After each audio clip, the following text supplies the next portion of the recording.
ทักทายสบายดีเด้อสุขคนเด้อมื้อนี้มี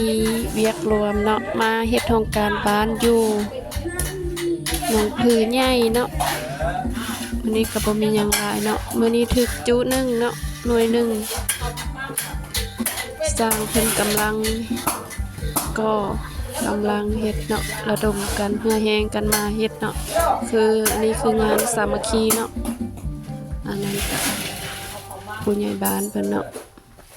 กับลูกบ้านเด้อฝากกดไลค์กดแชร์กดติดตามให้แน่เด้อเป็นกำลังใจให้แน่มื้อนี้ถึกหน่อยนึงเนาะได้เข้ารับชมแล้วก็อย่าลืมกดติดตามให้เด้อขอบใจ